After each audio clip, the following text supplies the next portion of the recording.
Sensei Moody. How's it going? Today, I ran into this incredible video. It was on YouTube. It was by a guy, can I say his name? Flying Free 333. Amazing. Absolutely amazing. The title of his talk was Zen is Bullshit, which I thought was rather provocative to begin with. Being a Soto Zen priest, that was kind of weird. But as I turned on the video, first of all, he disguised his face. He blurred, and then he also had his voice disguised. And apparently, during the 5 or so minutes that his video was going on, he was angry at a Zen guy who was happy. And Flying Free 333 could not understand why the guy was happy. Therefore, he was very, very pissed off, in his own words.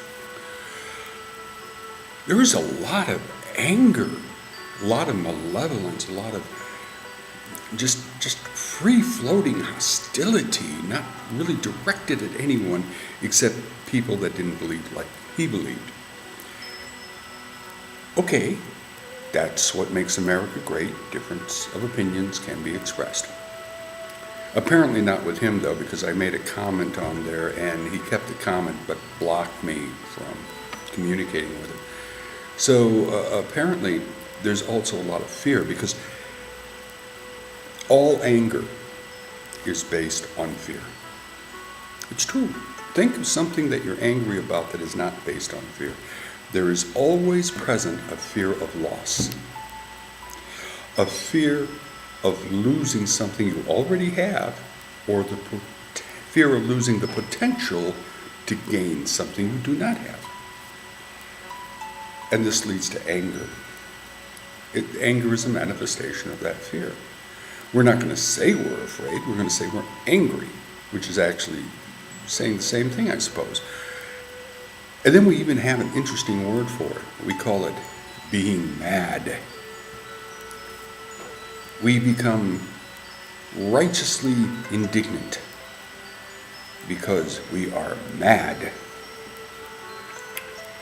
How many people do we actually know that are proud of their madness? Madness is a synonym for insanity, isn't it? Think about that. Where does it come from, these fears, these angers, this hostility? Well, I could become angry because I'm sitting in a room with a great big window over here that casts a very big shadow over here. Could get angry about that. Why? Because I'm afraid you're not going to see how good looking I am? That's rather silly. Fear becomes from something called papancha. Papancha. That sounds so cool. It sounds like you go to any Indian restaurant in the world and order a plate of papancha. I'll have mine with hot curry sauce, please. Now, papancha, it actually has to do with thinking. It literally means spreading out. We have a thought, and then that thought spreads out.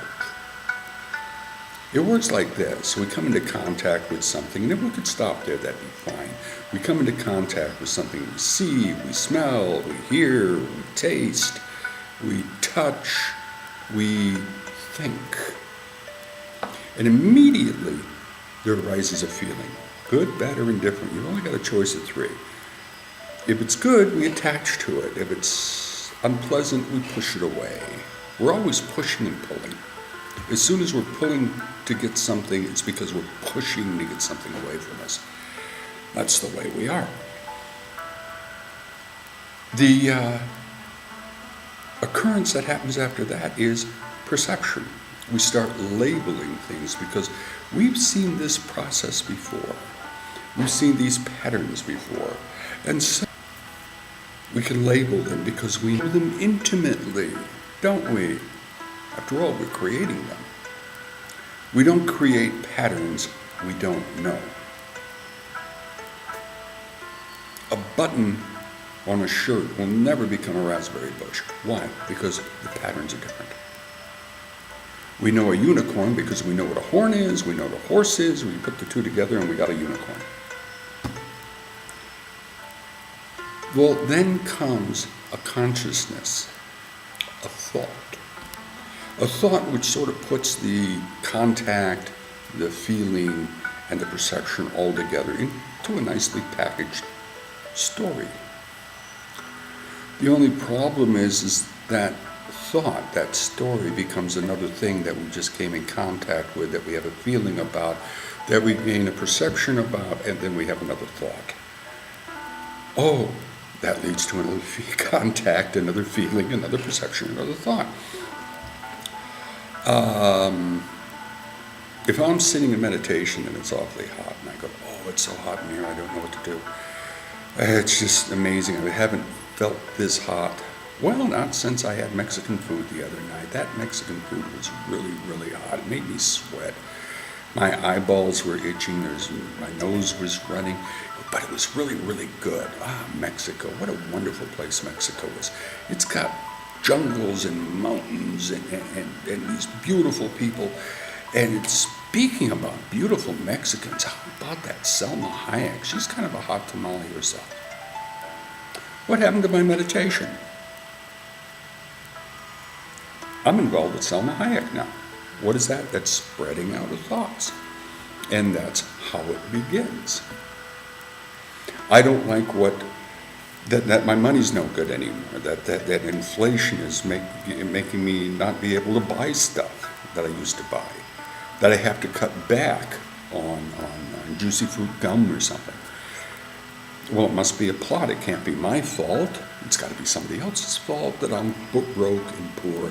Therefore, who could it be? Who's really in charge of the money around here? The Fed. Now I can get into the international banking conspiracy and blame them on everything because it's their fault. By God, I'm going to get my gun and protect my Second Amendment because they're going to take that away from me too someday. Rather ridiculous sounding, isn't it? But that is exactly the way our thought processes work. The word of the day is papancha. Kind of a cool word.